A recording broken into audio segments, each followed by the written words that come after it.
नमस्कार, मैं धीरेन्द्र और आप देख रहे हैं मिरर मीडिया। स्वागत है आपका जोहार झारखंड में। एक नजर बढ़ते हैं अब तक की सुर्खियों पर। मैथन सिन्हा के सहयोग से स्कूल में सम्मान समारोह, बच्चों ने दिखाया लोक संस्कृति का रंग।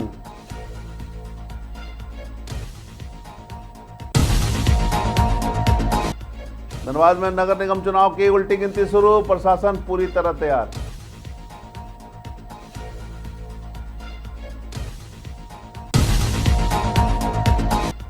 कोयला खनन पर पर्यावरण की पैनी नजर, बाघमारा में केंद्रीय मंत्रालय का निरीक्षण।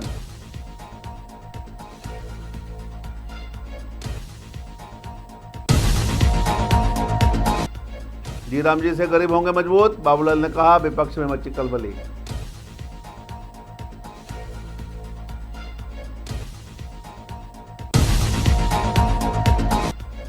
लेबर कोड के खिलाफ मजदूरों का बिगुल, 12 फरवरी को भारत बंद का किया आह्वान।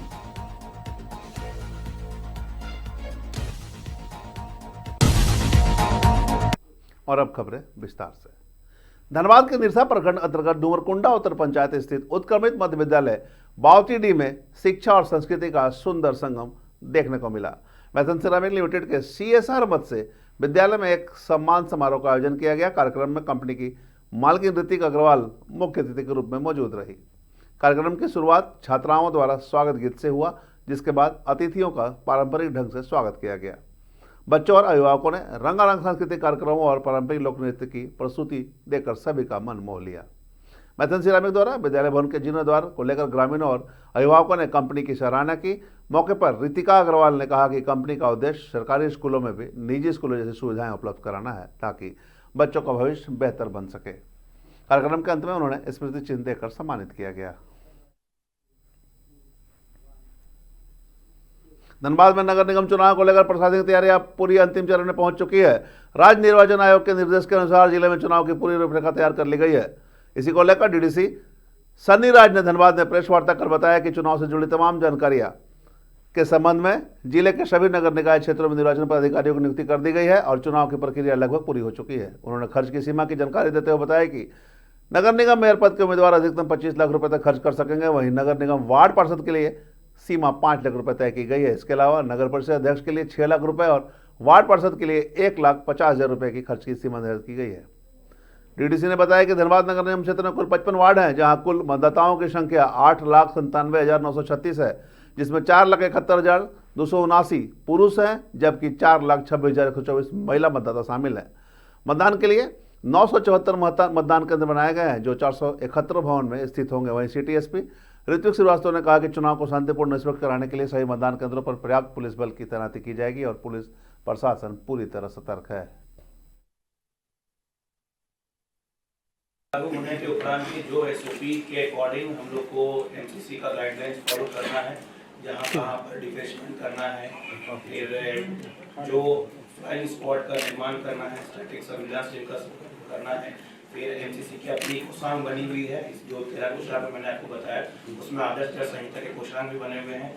तो ADM law and order madam और SDM साहब की अध्यक्षता में ये कमेटी काम करेगी, जिसमें पुलिस की तरफ से भी हम लोग को सहयोग और चुनाव की तैयारी को लेकर बाकी अन्य चीज़ों जैसे निर्वाचन जहाँ होना है, फिर उसके लिए बैलेट पेपर्स जहाँ रखाएंगे, लॉजिस्टिक्स जो रखना है, उन सब पे भी तैयारी चल रही है।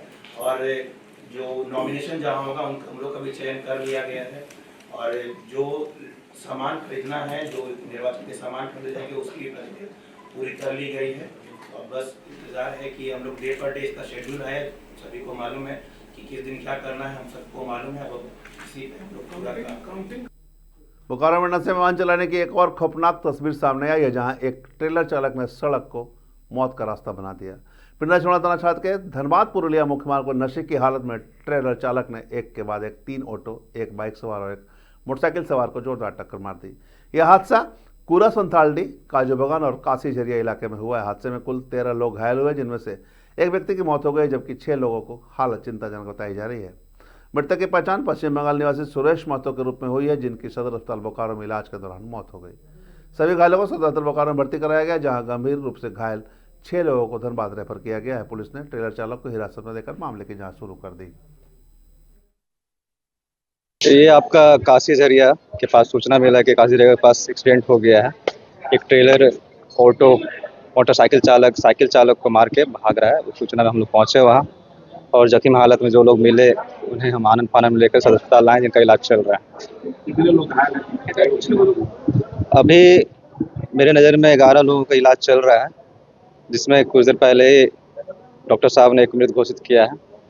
तो ये जो चालक है वो पकड़ा गया है? चालक पकड़ा गया है। नशे का? ये अभी तक नॉलेज में नहीं है कि वो नशे में है या, क्योंकि मैं घटना सीधा यहाँ है। घटना कहाँ हुई? घटना आपका 2-3 जगह है, कुर्रा, काशी झरिया। टेलर चास से आपका पुरुलिया की ओर जा रहा था। ये नेशनल हाईवे 32 की घटना है। हम लोग टेम्पो में बैठ के जा रहे थे सौदाल्डी मोड़ से, उतने ही में एक टेलर वाला पीछे से आया और धक्का मारते हुए निकल गया। टेम्पो टेलर आ रही थी बोकारो साइड से, पुरुलिया का अंतर्गत जा रही थी, पुरुलिया साइड में जा रही थी। पुरुलिया तरफ हम लोग भी बैठ के जा रहे थे, बस उसी में मारते हुए निकल गया। टेम्पो में हम लोग 8 आदमी थे। और बाइक सवार को भी क्या? उसमें बाइक सवार भी किया, वो तो नहीं बता सकते हम लोग, जिसमें थे तो वही नहीं बताएंगे हम लोग। धनबाद के बागमारा क्षेत्र में पर्यावरण संरक्षण और कोयला खनन के प्रभाव को लेकर केंद्र सरकार की सक्रियता देखने को मिली। पर्यावरण, वन एवं जलवायु परिवर्तन मंत्रालय, भारत सरकार के डिप्टी डायरेक्टर डॉक्टर पशुपाला रवि ने बीसीसीएल के बरोड़ा प्रक्षेत्र अंतर्गत दामोदर कोयलरी और आसपास के इलाकों का निरीक्षण किया। यह निरीक्षण जलवायु परिवर्तन, पर्यावरण संरक्षण और खनन गतिविधियों के असर की समीक्षा के उद्देश्य से किया गया। निरीक्षण के दौरान डॉक्टर रवि ने घुटवे स्थित जमुनी नदी में बने हुए पुल और डैम का भी जायजा लिया और जल स्तर और प्रदूषण की स्थिति का आकलन किया। इसके बाद उन्होंने दामोदर कोयलरी के विस्थापित गांव घुटावे पहुंचकर सीएसआर के तहत उपलब्ध पेयजल और बिजली व्यवस्था की जांच के साथ ही रामगढ़ झरिया विद्यालय और पुनर्वास कॉलोनी का भी निरीक्षण किया। अंत में दामोदर कोयलरी के उत्खनन क्षेत्र में पर्यावरणीय प्रभाव की समीक्षा करते हुए उन्होंने हरित खनन और पर्यावरण अनुपालन को लेकर आवश्यक दिशा निर्देश जारी किए। निरीक्षण क्षेत्र में सतत विकास की दिशा में यह अहम कदम माना जा रहा है। जामताड़ा के श्यामपुर में भारतीय जनता पार्टी की ओर से विकसित भारत ग्राम राज्य अभियान यानी कि जी राम जी विषय पर एक अहम सम्मेलन का आयोजन किया गया। कार्यक्रम की अध्यक्षता भाजपा जिला अध्यक्ष सुमित सरन ने की, जबकि मुख्य अतिथि के रूप में झारखंड के नेता प्रतिपक्ष और पूर्व मुख्यमंत्री बाबूलाल मरांडी शामिल हुए। सम्मेलन को संबोधित करते हुए बाबूलाल मरांडी ने कहा कि केंद्र सरकार द्वारा मनरेगा को जी राम जी से जोड़कर गरीबों को और मजबूत किया जा रहा है, जिससे विपक्ष में खलबली मच गई है। उन्होंने कहा कि इस योजना के तहत काम के दिनों को 100 से बढ़ाकर 125 किया जाएगा और काम नहीं मिलने और भत्ता भी दिया जाएगा। मजदूरी को राशि सीधे खाते में जाएगी, जिससे भ्रष्टाचार रुकेगा। मरांडी ने मोदी सरकार की उज्ज्वला योजना, आयुष्मान कार्ड और बिजली जैसी योजनाओं का जिक्र करते हुए झारखंड की हेमंत सोरेन सरकार पर भ्रष्टाचार और लूट का आरोप लगाया है।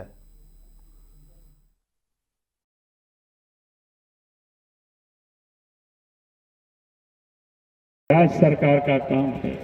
अगर 125 दिन अगर जिसको काम मिला और 15 दिनों में पैसा नहीं मिलेगा तो या काम नहीं मिला, काम के लिए कोई दरखास्त करेंगे तो 15 दिनों के अंदर में सरकार को उनके भत्ता उसके बदले में देना पड़ेगा।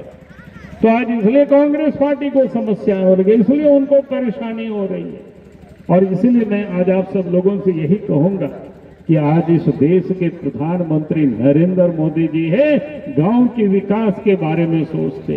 केंद्र सरकार द्वारा लागू किए गए 4 नए लेबर कोड के खिलाफ देश भर में ट्रेड यूनियनों का विरोध लगातार तेज होता जा रहा है। इसी कड़ी में बागमारा स्थित बीसीसीएल के एरिया 1 और ब्लॉक 2 में संयुक्त ट्रेड यूनियन की एक अहम बैठक डुमरा गेस्ट हाउस में आयोजित की गई।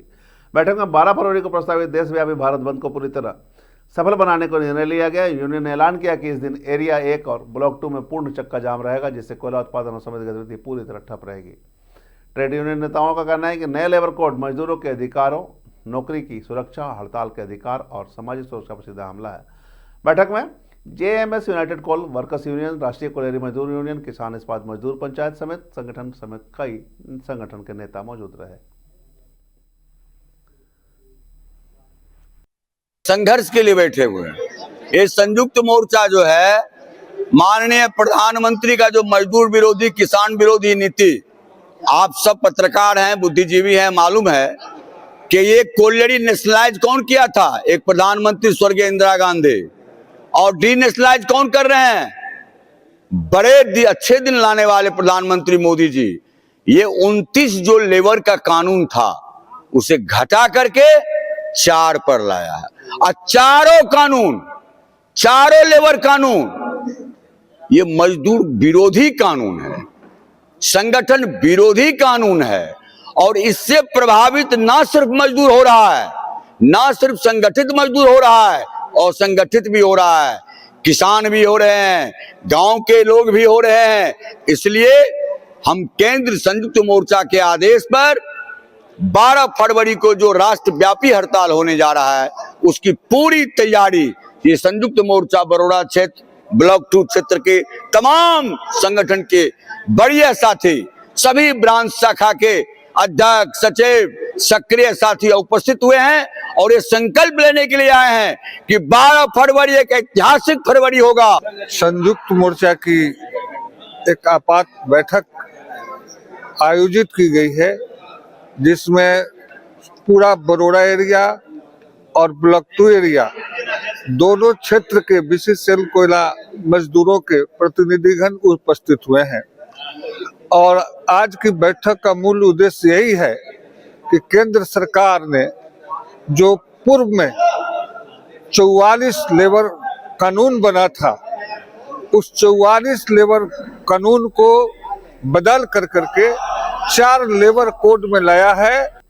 नगर निगम चुनाव को लेकर लंबे समय से चली आ रही अटकलें पर अब विराम लग गया है। चुनाव आयोग द्वारा जैसे ही चुनाव की तिथि घोषणा की गई वैसे ही देवघर में राजनीतिक सरगर्मी तेज हो गई है। चुनावी मैदान में उतरने की तैयारी कर रहे संभावित प्रत्याशियों ने बैठकों का दौर शुरू कर दिया और जनसंपर्क अभियान में भी तेजी ला दी।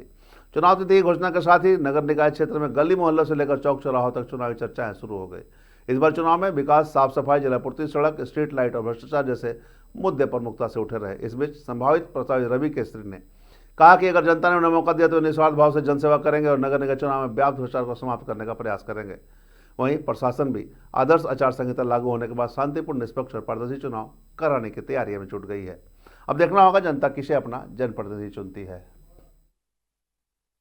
चैम्बर ऑफ कॉमर्स का इंडस्ट्री का अध्यक्ष हूँ और शहर के तमाम मुद्दे को मैं सही मंच पे सही तरीके से उठाता आया हूँ। देवघर की जनता से किससे मैं जो निवेदन करना चाहता हूँ कि आप जब मतदान के लिए मतदान केंद्र तक जाएं तो आप मतदान करने से पहले ये नहीं सोचिए कि मेरे जाति वर्ग का ये उम्मीदवार है कि नहीं। आप उसका ट्रैक रिकॉर्ड देखें कि जीवन में उन्होंने सामाजिक रूप से किया क्या है, उनका सोच क्या है, आपके मुद्दों को वो उठाने जानता है कि नहीं और उठाया है कि नहीं।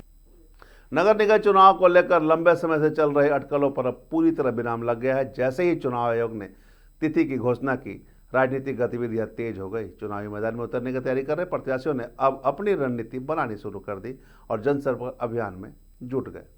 चुनाव तिथि की घोषणा के बाद नगर निगम क्षेत्र में सियासी हलचल साफ तौर पर देखी जा रही है। संभावित उम्मीदवार समर्थकों के साथ बैठक भी करने शुरू कर दिए हैं। वहीं गली मोहल्लों में विकास, साफ सफाई, जलापूर्ति, सड़क और स्ट्रीट लाइट जैसे मुद्दे पर चर्चाएं शुरू हो गई। संभावित प्रत्याशी देवघर से सूरज झा ने भी कहा कि अगर जनता ने उन्हें मौका दिया तो वह निस्वार्थ भाव से जनसेवा करेंगे और पूर्व मेयर के कार्यकाल की कमियों को दूर करने के साथ साथ नगर निगम में फैले भ्रष्टाचार को खत्म करने का प्रयास करेंगे। तैयारी और रणनीति जो अभी चुनाव के घोषणा के बाद मैदान में आए हैं वो सब करें।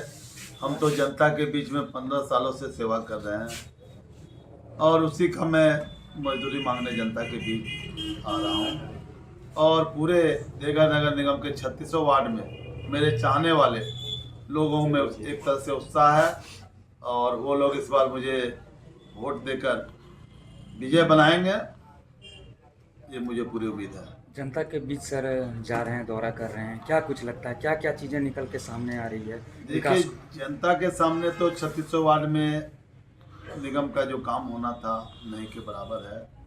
हमने क्षेत्र भ्रमण के दौरान सभी वार्डों में लोगों से मिले, उनकी समस्या को जाने।